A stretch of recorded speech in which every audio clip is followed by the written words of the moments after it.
Welcome to today's podcast, where we delve into one of the most pressing issues of our time, the transition to sustainable energy. This topic is not just about moving away from fossil fuels, it's about ensuring that this transition is just, equitable, and beneficial for all. Robust and coherent regulatory frameworks are crucial in this journey, particularly for achieving the SDG 7 affordable, clean, and clean energy. Now, SDG 7 isn't just about energy. It's a linchpin for progress in many other areas, from poverty eradication, food security, health, education, and climate action. The policies we design today will shape the future of our societies and our planet. In today's discussion, we'll explore the following key questions. How can we design policies that align with climate and sustainable goals while ensuring a just and equitable transition? How can we fund and implement just transition mechanisms with policy-making initiatives? And how can we promote and encourage international cross-border and public-private sector collaboration as an essential enabler of accelerated progress? And finally, how can we ensure security and clarity for stakeholders and better solutions and practices for a sustainable society? Let's dive into these questions and uncover best practices for policy and framework design and implementation to pave the way for a more sustainable business and society. But before we delve into our discussion, I'd like to introduce our esteemed guest, Christina Becker-Birck. Christina, can you please tell our listeners a little bit about your background and the work you're doing in the field of sustainable energy? Sure. Hi, Wayne. Thank you so much for having me on your podcast today. It's a pleasure to have a chance to reconnect, as always. I'm Christina Becker-Birck. I'm a vice president at the Cadmus Group. And the Cadmus Group is an energy, environment, and sustainability firm that works with countries all around the world to help design and implement their sustainability strategies. And we do so grounded in economic goals, growth goals, public health goals, a wide range of goals, as any type of policy making is very interdisciplinary. And so organizations might engage Cadmus from a strategy perspective, a policy perspective, a finance sort of deal evaluation perspective, and many other reasons as well. My background is at the nexus of policy and private sector engagement. Prior to joining Cadmus, I was with Meister Consultants Group, a clean energy startup and consulting firm, and I built the team's international portfolio. And then before that, I had a couple other roles at Deutsche Bank, focusing on investor risk and how that connects with policy making, as well as was with the German Marshall Fund and Volkswagen. So again, pleasure to be here today, and thanks for having me. Thank you very much for being here, Christina. And I remember we met back in 2012 in St. Kitts. You were presenting at a conference in St. Kitts. And I was at that conference. And after your presentation, I came up to you and told you that that was the best policy presentation that I've ever heard. And we should be friends. Agree. And we've been friends since. Look at that. 12 years of friendship, Wayne. Yes, and I really appreciate that. But thank you for your introduction, and it is clear that your extensive experience in policy around sustainable energy, it brings a valuable perspective to our discussion today. So let's start by addressing one of the key challenges that we face: designing policies with climate and sustainable goals while ensuring a just and equitable transition. Now, given your experience, what do you think are the most critical elements of an effective policy framework for achieving this balance? Sure. So there are a lot of things that go into a successful policy.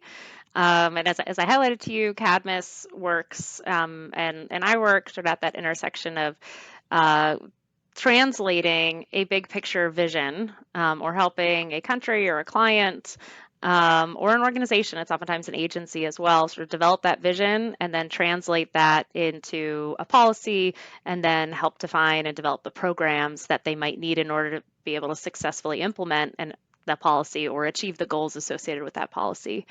And broadly, if from a policy development perspective, it's really important to have policy because it sets out the vision and the priorities of a given country or an agency, and helps lay the context for what is sort of within their area of focus and what's not. So what's left out of a policy is also important to take a look at.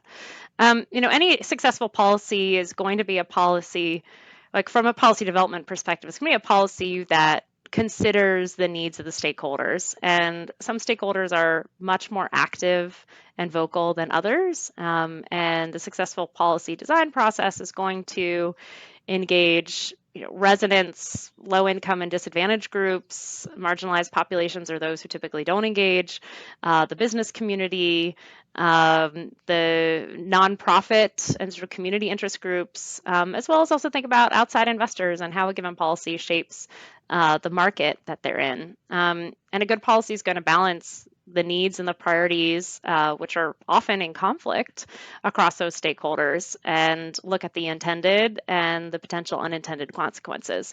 And a good policy is not going to make every single person happy, but it ideally will have a piece in it that speaks to all of the key stakeholders that a given policy aims to serve. I think a policy needs to be able to adjust for its intended and unintended consequences over the course of its implementation. So it's important for them to have formalized review cycles and some transparency around what will be reviewed and how and on what timeline.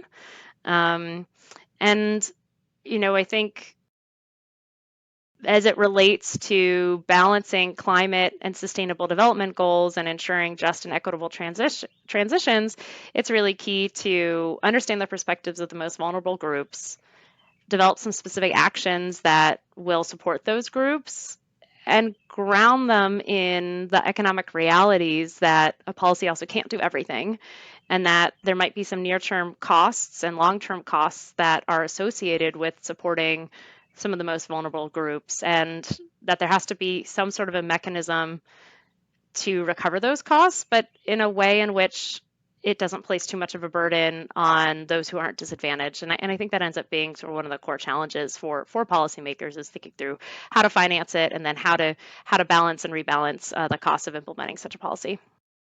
Okay. One of the things that you mentioned is that these policy designs should include all stakeholders, marginalized communities, and so forth in the policy making progress. You have any specific case study that you would like to point to where inclusive policies has led to successful outcomes? Sure. We most recently worked with the Cayman Islands to help them review their national energy policy. Their prior national energy policy required a policy review every 5 years and an update accordingly every 5 years. And their policy was approved by their cabinet about a month ago. And in their new policy, the timeline will be, or the next review will be in 2 years. And in that approach, we gathered insights from stakeholders through multiple means. We engaged with key ministries, the utility, the regulator, range of stakeholders through one-on-one interviews. We also had small focus groups. We also had a workshop in person where we discussed some of the topics and develop topics that the ministry responsible for energy was considering, as well as some of the areas that they were looking for input from and wanted to understand some of the priorities from their stakeholders. And then we also had an online survey. So there was an opportunity for the general public to share directly, what is important to them and what to consider. And I think engagement through a lot of different means with both subject matter experts as well as with those who aren't subject matter experts but are impacted by energy. We're all impacted by energy and particularly energy prices. And if energy is unreliable, we're all very impacted too. And if there's any type of safety risk. So energy impacts all of us. And so it is important to be able to incorporate those perspectives. One of the things that we've been piloting at Cadmus is we have a new tool, an e-participation tool. We didn't use it with Cayman Islands, but we're using it in a couple other project contexts where you're able to pose questions and engage and do targeted outreach with communities or stakeholders that might not typically engage and give them a chance to provide input online rather than having to travel in person. We've been experimenting with a couple of online e-participation type tools as a way to gather additional insights to formulate recommendations. And I think we will see in the medium term a greater volume of online engagement in addition to that in-person engagement to inform policy development and its implementation. Oh, is this a platform that you just for the first time deployed in the Cayman Islands, or is it available in other areas? We didn't use it in the Cayman Islands. We are in discussion with USAID under another Caribbean regional program called PROS that Hmm. provides technical assistance on climate risk to Eastern and Southern Caribbean countries to Hmm. be able to offer that as one of a few engagement methods. Oh, And then we have a couple other private confidential clients that we're in discussions with as well. Some are right. in the public sector. We've been using it with a couple of clients in Europe as well. One of the things that I mentioned in my opening, right, that transitioning from fossil fuels is not just about, or I should say, the just transition is not about just moving away from fossil fuels, right? But ensuring that it's just, equitable, and beneficial for all. And one of the issues that's oftentimes that's come up quite a bit is basically finding jobs for workers in the fossil fuel industry uh, to help them transition, to help in the transition process, right? So, have you worked in any areas of the Caribbean or any other part of the world where you can see examples of these types of policies being enacted that will help to create green jobs to support the transition from fossil fuel? Yeah, good question. So in terms of like transitioning coal communities, fossil fuel workers, and skills retraining, a lot of the President Biden's infrastructure acts and laws under Bill and IRA and CHIPS actually also speak to workforce development and training and retraining, particularly in some of the historically coal producing states. So we are seeing an increase there. And then beyond that, I'm aware that my understanding is that South Africa has been looking at some job workforce training, reskilling also as it relates to their sort of natural resources Hmm. industry. And then in the Caribbean, I think that's one of the areas where GSI is also standing out by being the regional NAPCEP certifier and trainer to train the industry on solar and solar PV safety and installation best practices. We are seeing through our work together with IDB, Inter-American Development Bank, or IDB, and several other partners that workforce training is and will always remain a key element. But for example, Inter-American Development Bank has been doing some trainings in Jamaica around sort of electric vehicle maintenance and repair. The maintenance for electric vehicles is much lower. It's really just battery, right? You don't have to do oil Hmm. changes. Right. But there also is a limited supply of mechanics who are familiar with electric vehicles. I view it as mostly upside and opportunity. I think there's a good opportunity in the Caribbean and also just more globally for governments to partner with universities and for universities and training institutions to partner directly with industry on Right. training programs because industry knows what they need and they have the ability to project or project to the best of their ability what they think the future demand is going to be for their products and services, and they should use that and partner on the workforce development side as well. One of the things that we do, and we have worked together on several projects before, including the one you mentioned in Jamaica. We have also trained, we brought the IMI training, electric vehicle training, to the Caribbean. We did it in Jamaica, we did it in Bermuda. We're about to do it in St. Kitts now. We have the NAPSEP Caribbean program that's based in St. Kitts with the launch for the Center for Research, Innovation, and Workforce Training that we did 2 weeks ago, right? But one of the things that we see is that with all the training that we're doing in the Caribbean, in solar in particular, what we find is that when after the training is done, there are not many jobs for the installers and so forth. And one of the reasons for that is because we have like a lot of these major companies from different parts of the world coming into our islands.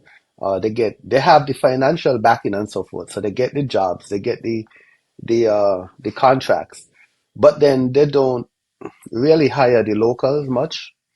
They install the systems and then they leave. So it leaves a kind of gap, right? And I'm sure you've seen this in many places. Uh, so how do you think we in the Caribbean are what we can do? And it actually leads into the next topic, right? About funding and financing and so forth. In order to make sure that once we complete the workforce training and the workforce development, that the citizens that we are talking about right now can actually have access to these clean jobs, right? Yeah, it's a really important question. You don't want to do a bunch of training, and individuals dedicate their limited time to trainings, and then there not be the job opportunities Right. for them. Well, so I think there are a couple angles I'd look at it. One is that's an important role of policy to create an enabling environment for investment and for there to be demand for solar, renewable energy, electric vehicles, and any type of sort of sustainable and resilient, climate-friendly type technologies and services. And so that's on policy in particular to at least set the framework for an enabling environment so that the investment comes, and that should be ideally domestic investment, regional investment, and international. Ideally, you have all three because they're all really important to the mix. Um, Beyond that, we have seen some parts of the world where they have local content requirements, which means that a country says, sure, you can build a project here and you need to work with, local suppliers or local, there's not a lot of manufacturing in the Caribbean or in many countries around the world. Certain countries have invested, some of the bigger countries have invested heavily in manufacturing or assembling components for the renewable energy industry, seeing a bit of that in Central America, for example. And we have seen some countries that have some of like a local content requirement, and so that could be technology inputs. It could also be using and partnering with local installers as well. That's one angle, and there needs to be enough local installers to work with.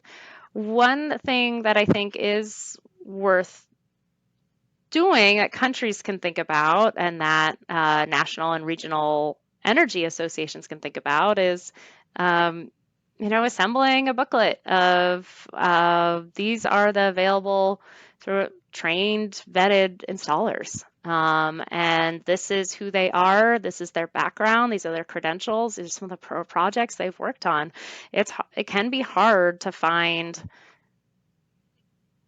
people as well. And depending on a country and depending on where you're operating, The online presence might be more limited. The marketing presence might be more limited. And I get it, right? It's solar installation or solar and storage installation might not be enough to be a full-time job for a lot of people. So it's one of several things that some of these companies do. So they might not have a very robust marketing presence. So I think that's where national, regional energy associations can play a really important role in helping elevate the sector and helping the smaller businesses who are local be able to professionalize a little bit more too, so that they can have a wider reach. Right. One of the things that we're doing in St. Kitts, at least our government is pursuing a 36, well, we're actually building a 36 megawatt solar power plant with storage. And Oh, that's big. yeah, I think it's a perfect model for the rest of the Caribbean, right? In leading to this whole sustainable island state. Because in doing so, a major component of it involves training, right? And the majority of the workforce in building that solar plant would come from St. Kitts and Nevis, right? So at the college, the Clarence Fitzroy Bryant College, where we just launched the Center for Research, Innovation, and Workforce Training, they're planning to have a job fair and have people come apply for jobs, and then we will be responsible for training them at different parts of the installation process. So I think that's a real good model for how it should be done in the Caribbean in order to really help the workforce and keep some of those monies in the community and in the island and so forth. Yeah, absolutely. And I would hope that through that program, you're you and the program itself are hopefully also building relationships with other regional developers so that they're aware of how the program's structured, the types of quality students you're helping coach and mentor and train, and that way they can be available for other future projects as well. Yes, definitely. So that leads basically nicely into the second key question, right? What are some of the innovative? I know you spent a lot of time working on these financial models before, from way back when. I've read some of them, the work that you've done in this area. Uh, you know, so what are some of the innovative financial mechanisms that we have available today to help to support this transition, right? Yeah. And how can we ensure that these mechanisms are effectively integrated into the policy initiatives? Ooh, big question. So, big picture, I'm going to start wide and narrow in. Big picture in designing a policy. So, I'm going to harken back to my days at Deutsche Bank.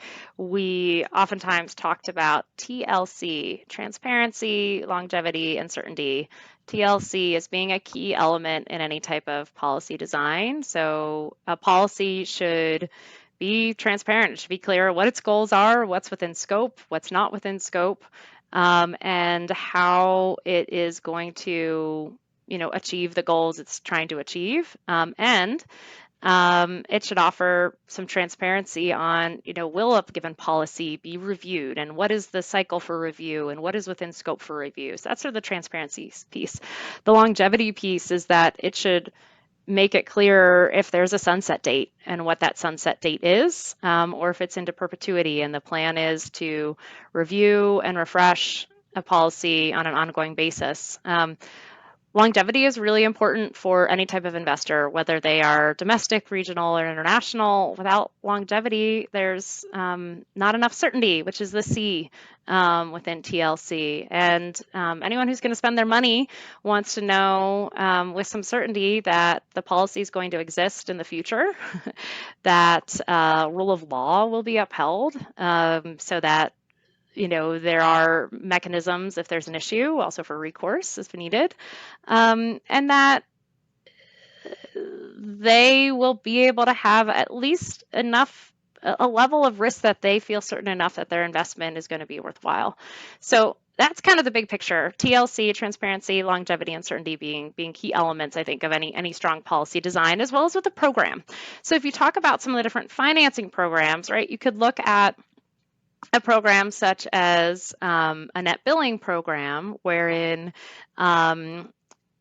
an entity, Wayne's business, GSI, you install solar on your roof and you produce that solar, and basically a portion of your cost. Basically look at, okay, Hmm. how much electricity did you need? And Right. of what you generated is deducted from your bill. Sort of the net amount of your bill minus sort of what you generated is what you pay. And what's important of a net billing program is that transparency and longevity and certainty. How does it work? How does it Right. work and how am I going to be paid? Is it going to be around in the future? I'm making a 20-year investment in solar on my business. Is it going to be around in the future? Is there any type of sunset date, or is this a 2-year program and therefore there's a lot of risk and I'm not going to recover my investment? And then is there certainty? Is this in a market where I have an agreeable level of risk that I know that I will be able to recoup my investment and at least become whole, make myself whole. So, those are some of the things to think about. So, on the finance side, I mean, there are a lot of different programs, and I mean, we can talk more, wider than the Caribbean or Caribbean specific if you want. It's kind of a question of which you want to dive into. But there's some programs that are um, oftentimes utility driven, sometimes ministry driven, such as an on bill financing program. And that's where an individual basically sort of recovers the cost of an investment in solar, typically, or solar plus Hmm. storage. And recovers the cost of that investment over time through a slightly higher electric utility bill. But typically, it's slightly higher, it's slightly lower than what they might be paying, but slightly higher than what they might be paying because they have the benefits of solar. So their overall electricity bill is a little bit lower, and then the cost of, but they're paying a little bit more because the electric utility, for example, owns the asset, and you're paying Right. off your debt over time, kind of like a lease to own type system. And that has been a really important model for those who don't have um, the ability, the debt, don't have the ability to take on debt or don't have the cash on hand to be able to make a big upfront investment to recover their Right. costs. I think one other thing I'd say is that there are a lot of really big global mechanisms like the Green Climate Fund. We see the World Bank, the Inter-American Development Bank, um, the Asian Development Bank, a range of different types of partners who have USAID, who have really big programs meant to spur investment in renewable energy and in sort of the general sort of climate mitigation and resilience technologies and services Hmm. as well to help advance sustainability. And oftentimes, a lot of those programs will have kind of like a pre-feasibility research technical assistance element to reduce some of the upfront risk prior to doing a project. And then they'll oftentimes have some sort of a financing element to reduce the risk or reduce the um, cost of capital for a given project as well. So that could be Right. like a range of different types of methods. So there also are a lot of much bigger programs that can be applied. Right. But just for our audience, right, our listening audience, you spoke about the policy aspect of it, the net billing, net metering, and so forth. Mm-hmm. Those are meant to be short-term incentives, right? Short-term policies, because they can't last forever. So actually, I learned that from you during the first presentation, the first time I heard you speak, right? That net metering, net billing, they're meant to be short-term incentives. Am I correct in saying that? I think I would say Right? medium term, right? Short term, I'm thinking less than 2 years. Medium term, you know, kind of 2 to 15 years. I think what you'll find in a country is depending on how they want to promote renewable energy development, there are different ways to incentivize investment. And some countries are trying to incentivize investment and trying to get solar on rooftops as quickly as possible. And they're going to take a different approach than a country that's going to go a little bit more incrementally. Hmm. I mean, there are countries that have had various forms of home and business renewable energy incentive programs, right? I would put feed-in tariff, net metering, net billing all together. They're different approaches, but they're all different types of incentive programs, and they've had them for decades. Um, but I think what's key is that they are regularly reviewed and that they are adjusted as the market changes, because the cost of technology is continuing to decrease and the technology is continuing to change. We see a lot more storage today than we used to, and storage is a lot more expensive now. Solar photovoltaic used to be very expensive 20 years ago. It's not nearly as expensive now as it was, and Right, therefore the correct. incentives to promote it should be different. And so that's where a policy needs to regularly be reviewed and adjusted as the market changes. And I think that's probably the key piece is like you could still have that long-term certainty if you're making it clear that a policy will be reviewed and that changes will be done stepwise. Um, Challenges and arise, and investors get nervous when all of a sudden policies get dropped and then added, dropped and added, and when a country or region has a reputation of doing that. Right. But I mean, for small islands, right? Uh, Maintaining a policy like a net metering or net billing, like how sustainable is that for the long term, unless the utility or the government is like well financed that they can maintain it for a long period of time? I mean, Well, yeah, I mean, I think that's a good question. For a small grid, I think it is important to do some larger renewable energy procurement projects in addition to creating opportunities for small and medium-sized businesses and households to invest in solar and storage. I think it's in all of the above, as part of is an important element of the approach. But I also think, like in terms of achieving the renewable energy goals that countries have, it's important to have a couple of larger procurements like the one you described in St. Kitts. I also think it's important for electric utilities to get involved in the game. I probably shouldn't call it a game. It's important for electric utilities to get involved. They are very important to an energy system, and their business models are continuing to change. They have opportunities with electric vehicles. They also have opportunities to do things like solar leasing, and participate in the market that way. If a business wants to lease their roof, they can install solar on it, and they could put solar in an area where they need new capacity. And mm, utilities have a unique vantage point, and I think also an opportunity to engage in a renewable energy transition. They're critical to safely, securely, and reliably operating an electric system. And you know, they, depending on where you are, they aren't always beloved, and they have a really important role to play. I think we're seeing more engagement with utilities around the world. They, choose to engage in different ways.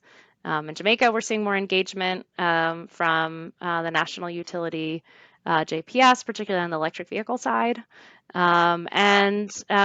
Historically, WAPA in the U.S. Virgin Islands has been pretty involved in solar procurement as well. There are entities around the world that are really interested in leasing, and I do think that that is worth exploring.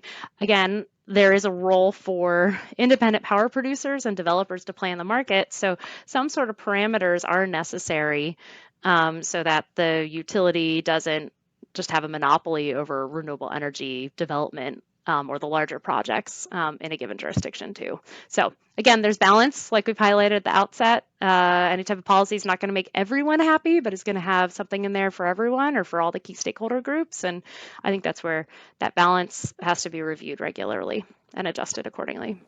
right, correct. In the Caribbean region, we see a lot of involvement with most of these international financial institutions and the multilateral banks and so forth, really funding a lot of renewable energy projects in the region. I know geothermal energy is a big deal now for some Caribbean islands. St. Kitts, Nevis, they're pursuing geothermal, St. Lucia, Dominica, I believe. And a lot of money have already been invested in the drilling and in trying to really get these projects moving in the Caribbean because of the potential for like a lot of base load and so forth. And we see a lot of international financial institutions, as I said before, being involved in this process. But going back to what you talked about earlier, it's a matter of getting more investors now to come to the region to invest. And what did you say is TLC?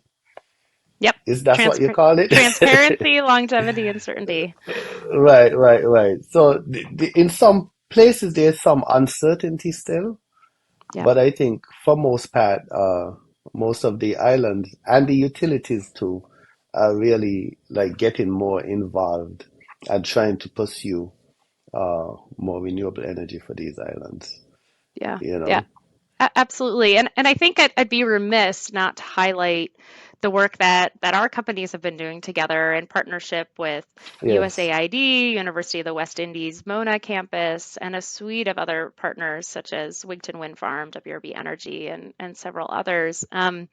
We we are seeing different types of mechanisms and in partnership with USAID and the suite of private sector entities and University of the West Indies, Mona, we formed the Jamaica Energy Resilience Alliance. And for the past almost 4 years, we have been partnering with industry that is interested in investing in solar or solar plus storage.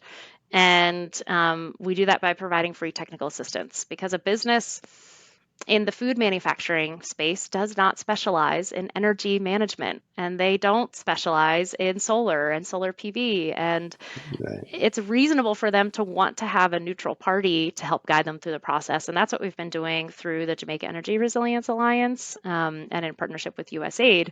USAID has been helping fund elements of that. So, in particular, the free technical assistance, so that our consortium and alliance, JIRA, can assist businesses that want to make sound decisions um, in partnership with a neutral entity. And interestingly, we've seen a bit of a snowball effect. Is once a business in the food sector invests in solar and storage, they talk to their peers in the food sector. And then their peers are reaching out to us because they're also interested.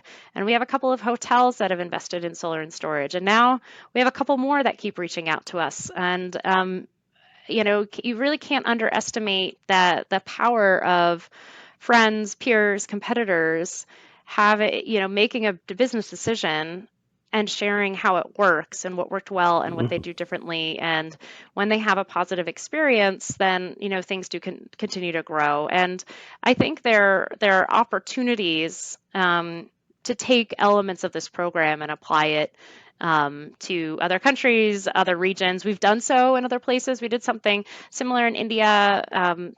It's the initial sort of concept came off of the US Solarize concept as well, of when you have a limited time offer for investing in something, people feel an urge to invest, and you can get group discounts that way. And so I think that's a key element to growing the market and getting investors to want to invest, including some of the Right, non-traditional investors.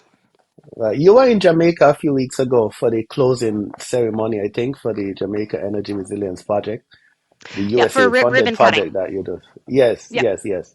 So, ribbon so cutting. We're tell us, not closed yet. right. So tell us a little bit about the project for those who don't follow this business. And, most of my audience actually don't, they're not in the renewable energy space, right? Okay. Hmm. But hopefully now that you're on the podcast, we'll have like thousands more listeners and followers now that everybody wants to hear what you have to say, Okay. you know. Sure. But Well, but tell us a little bit about the project, and what was the outcome of the project, and the ribbon cutting. What was that about? sure. So, as I highlighted, we have a program with USAID called Strengthening Energy Sector Resilience in Jamaica, and through it, we formed a Cadmus-led partnership called the Jamaica Energy Resilience Alliance, or JERA, JERA. And one of the elements of the project is we formed a partnership with Lasco Distributors Limited. They are a key player in Jamaica and in the region in the food industry. And we partnered with them to help them install a 500 kilowatt PV system, PV and storage system, at their facility in Spanish Town in Jamaica. And in addition, it's more than putting solar and storage on their manufacturing facility, but it's also installed a 10 kilowatt, which is a pretty small but a good sized solar hybrid system to provide resilient power to the Central Village Multi-Purpose Center, which is right next to Lasco's distribution center. And this is a center that brings together the community for all different kinds of events. It's an emergency shelter in case of emergency. Is a key element for the community that lives in the area, many of whom work at Lasco and many of whom work at some of the businesses nearby too. And so we were in Jamaica last month and for ribbon cutting. So the system is now live. So we had a great turnout, and at the ribbon cutting, we had participation from the executive chairman of Lasco, Mr. James Rawl, the ambassador of the United States to Jamaica, the Honorable N. Nick Perry, the USA Jamaica Country representative, Dr. Jay Singh. We had the Honorable Daryl Vaz, Minister of Energy, Science, Telecommunications, and Transportation. Also the leader and general manager of Redis, which installed the system, Kevin Mills. So we had a ribbon cutting and celebration. We have a video coming out featuring the system, so stay tuned for that. Happy to share that information at a later point, Wayne. It was more than a celebration of Lasco's investment. USAID contributed funding to offset some of the cost of the system. And Cadmus provided assistance with helping them navigate the procurement process and the development process. And it really serves as an example for Jamaica and across the region of business leadership in investing in sustainable energy. It aligns with their sustainability goals. It also aligns with some of their financial needs to diversify and needs and goals to diversify their energy mix, including from the sun. Yes, I'm glad that GSI was able to play a part in that project in doing the workforce development and training. I don't remember, I think there's 200 plus persons we trained, installers and inspectors and so forth, and installation professionals, Yes, yeah. so. So Jira had a couple components. Mhm. So the one was this Lasco pilot project for which we had the ribbon cutting a couple weeks ago. Another component I've also described, which is helping this free technical assistance to help businesses interested in investing in solar and storage and to guide them through that process. Another component is one that your team led on workforce development and helping train Jamaicans and those who live in Jamaica and help them get what is viewed as the gold standard for solar installation certification, NABCEP, and get the NABCEP training so that there's a more qualified workforce. And like you said, you had over 200 people who participated. Several people got certified, which is great. And Jamaica is investing in solar, and there will be some jobs there. And there'll be jobs also outside of Jamaica for those individuals too. The other component of it is in partnership with the University of the West Indies, we conducted, or UWI led research on key areas where the grid might need solar and wind. They also are working with Lasco to analyze and study the performance of their system and have wider plans to use that as a training facility for UWI staff too. And UWI is a critical educator for Jamaica and in the region, and it's been a privilege to get to work with them on this program as well. Yes. I was gonna talk next about the importance of international collaboration, but I think the example that you just presented with the Jira project is basically a good illustration of what international collaboration can look like, right? In achieving the same sustainable development goals that we talked about. Uh, there was Yeah, sharing of best practices, technology transfer, capacity building, uh, I think in some countries, though, in the Caribbean, I'm not so sure if it's so much, but you can tell me. Are there like geopolitical issues within the region, right, that we have to address in order to align our national interests with the global sustainable development goals?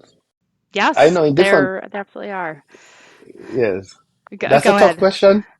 It is a tough question. Well, you know, Yeah, when you come on yeah, this podcast, you have to yeah. be fully prepared. You know, we ask difficult questions here. You've always been a straight shooter, as have I.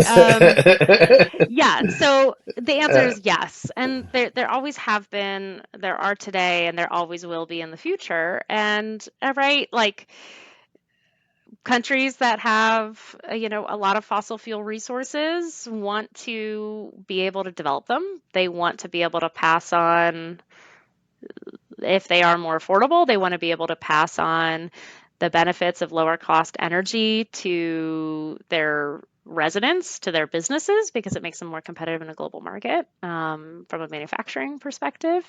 And they also want to be able to sell on a global market. And, countries such as the US and many others have been able to grow wealthy by investing in fossil fuel and selling it on a global market. And Guyana is one example where now that they are, have a greater awareness of their oil resources and are actually using them, they're figuring out how they use them and what that looks like for them and for their future. And understandably, they also see the importance of them taking advantage of that resource and being able to pass on some of the benefits in their country to their residents and businesses and sell in the global market. And I understand that.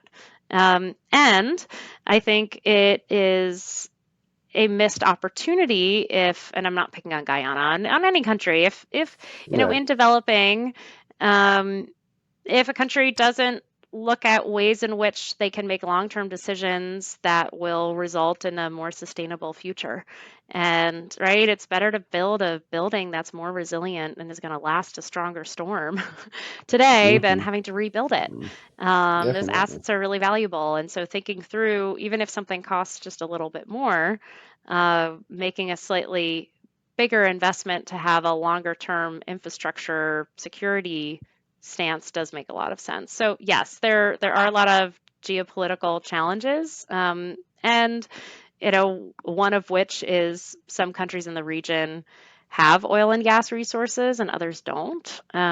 Additionally, there are also interests of different countries who want to be able to sell their resources in the region, and regions impacted by rapidly, oftentimes, every couple months changing sort of oil and gas price fluctuations, and that impacts things dramatically. So, my view, I think it's really important to have a diverse energy mix, as it's going to result in a little bit of more balance. Just like it's good to have savings in a couple different means, if you can, rather than everything in a shoebox under your bed. Let's put some things in the bank too, and invest in property if you can, if you're so able to.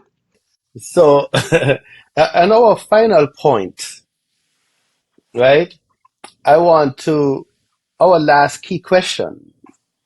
We talked, I'm going back to the same TLC that you spoke about earlier. I keep referring to that.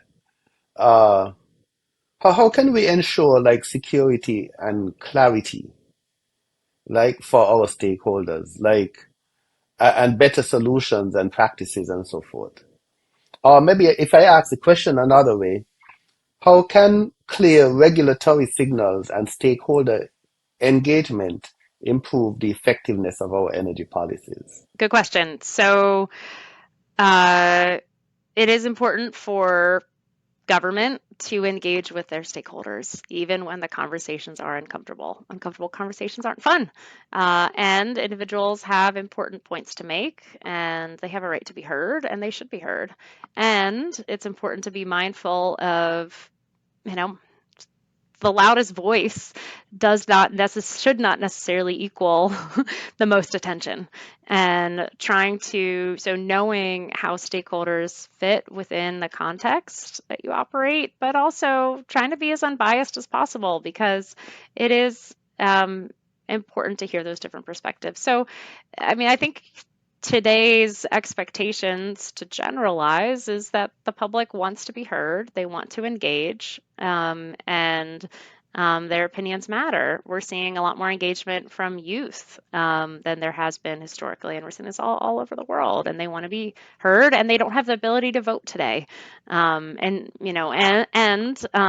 decisions made today also impact them. And so, finding ways to engage them so their perspective is reflected, I think, makes good policy sense. I also think there's a growing group of different types of stakeholders who feel disenfranchised. They haven't been supported in the past, they haven't been engaged in the past, or they feel like policies haven't aligned with their needs, or they haven't been listened to. And everyone should play a role in helping shape our policies. So also trying to find ways to engage them, or understanding why they feel the way they do, and what can be done to have their perspective incorporated, I think, is also really important to build trust in institutions.